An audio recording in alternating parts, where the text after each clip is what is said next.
नमस्ते, मैं हूँ नम्रता और मैं आज आप सबको सुनाने वाली हूँ कहानी ऊब, जिसकी लेखिका एना मारिया सिमो है, जिसका हिंदी में अनुवाद अमृता प्रीतम ने किया है। तो आइए सुनते हैं कहानी। रेडियो बज रहा था, बजता ही रहा था। झूठी बातें हैं ये बातें, झूठी बातें हैं ये लोग। उस रेडियो की आवाज़ किसी टीन के डिब्बे की आवाज़ जैसी मालूम होती थी। काश वह यह समझ सकती। वह नहीं जानती थी कि इस रेडियो का क्या करे। यह हमेशा मरम्मत करने वाले के यहाँ ही पड़ा रहता था। सौदाई हैं ये बातें, झूठी बातें हैं ये लोगों ने फैलाई हैं ये बातें। ये गाने वाला कभी थकता नहीं क्या? लड़की हंसने लगी। मैं भी कैसी मूर्ख हूँ, यह तो रिकॉर्ड है। मारिया रोजा कुर्सी से नीचे उतर गई। अनाउंसर अब व्यापारियों के विज्ञापन पढ़ रहा था। यह विज्ञापन कभी नहीं बदलते, उसने सोचा। वह याद कर सकती थी। इन्हें वह तब से सुनती आ रही थी जब से उसने होश संभाला था। कुर्सी पर उसके जूतों की मिट्टी लग गई थी। मारिया रोजा ने अजयते ही उसे साफ कर दिया। मेज भी तो साफ करनी है। उसने मेज पर से झूठी प्लेटें हटानी शुरू कर दी और उन्हें रसोई घर के सिंक में एक के ऊपर एक रख कर ढेर बना दिया। मैं इन्हें आज नहीं धोऊंगी। यह आश्चर्य की बात थी कि उसका स्वर सुनाई नहीं पड़ रहा था। बुढ़िया सदा मुझे डांटती रही है। ए लड़की, तू ठंडी हवा में बाहर मत जाया कर, तुझे सर्दी लग जाएगी। मेरे बारे में वह सदा चिंतित रहती है। नहीं, मेरे बारे में यह सिर्फ चिंता ही नहीं है, वास्तव में यह मुझे सताना है। मुझ पर 24 घंटे कड़ी निगरानी रखना है। माँ का यह अहम है।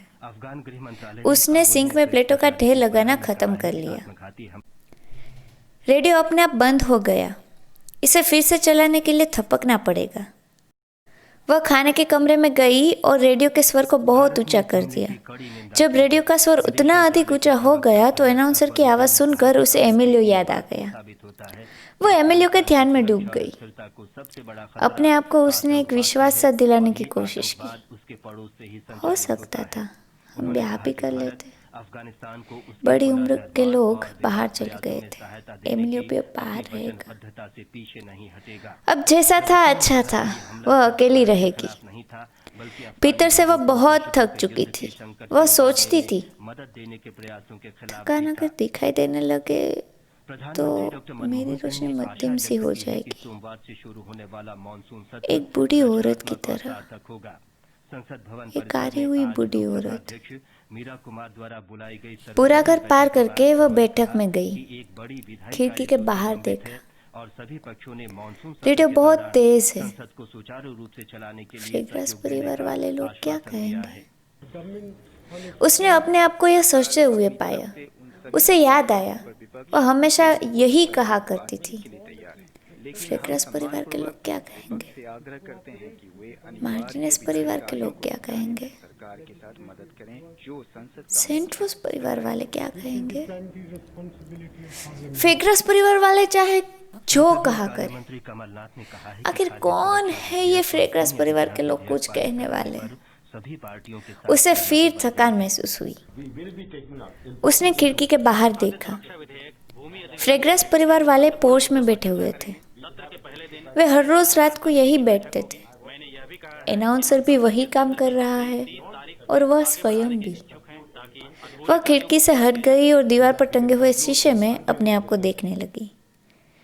शीशे में दरार पड़ गई थी। इसकी जगह नया शीशा उसे लाना ही होगा। वह जानती थी नया शीशा वह नहीं ला सकती थी।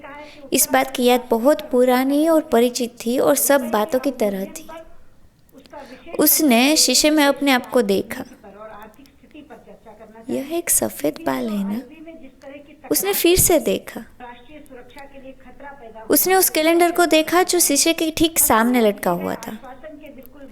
चलो हटाओ। क्या फर्क पड़ता है, सब दिन एक से है। वह हंसने लगी।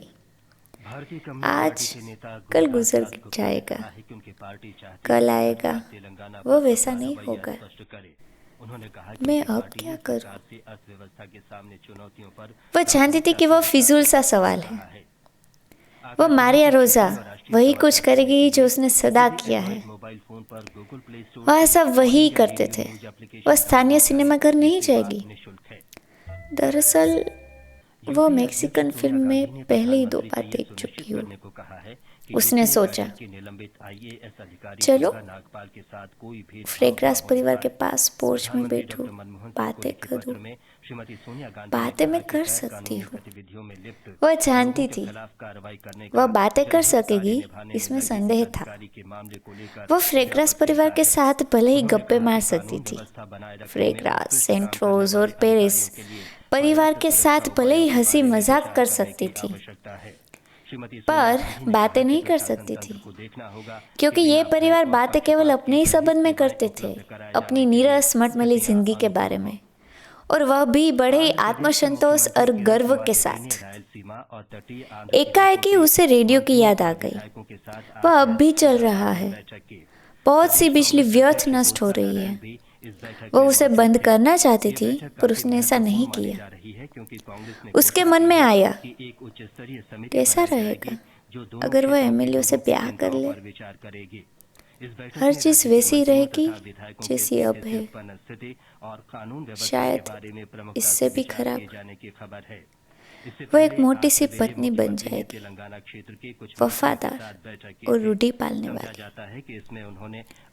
और भी अधिक थकान महसूस करते हुए उसने घड़ी की ओर देखा। 8 बज चुके थे। आधे घंटे में फ्रेग्रास परिवार के सब लोग और दूसरे परिवारों के भी सोने चले जाएंगे। क्यों न मैं किसी पड़ोसी को साथ लेकर दुकानों की खिड़कियों को देखूं। नहीं, दुकानों की वे खिड़कियां सदा वैसी की वैसी होती है। कपड़ों के ढेर, एक कपड़े के ऊपर दूसरा कपड़ा, ढेर ही ढेर कपड़ों के, बिल्कुल एक से, सदा ही वैसे के वैसे। दुकानों की खिड़कियां, सिनेमा, अनाउंसर, शहर, लोग और वह खुद भी।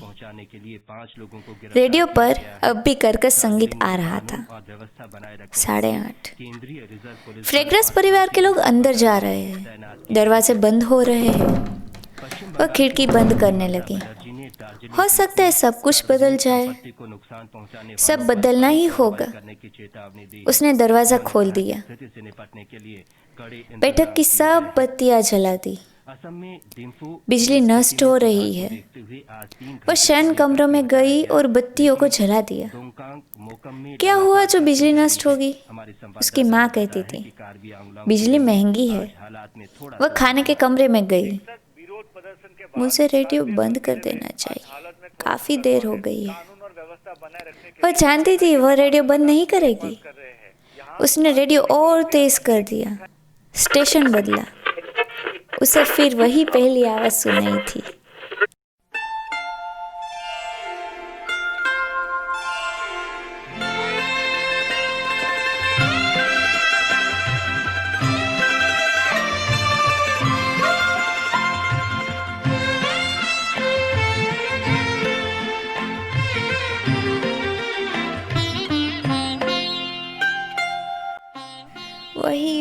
वही वह हार चुकी थी।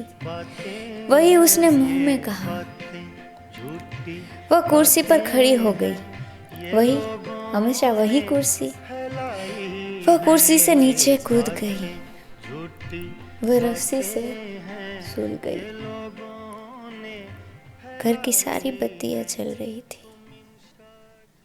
नाम न लो तुम इंशा जी का नाम न लो, क्या इंशा जी सौदाई हैं ये बातें, झूठी बातें हैं ये लोगों ने फैलाई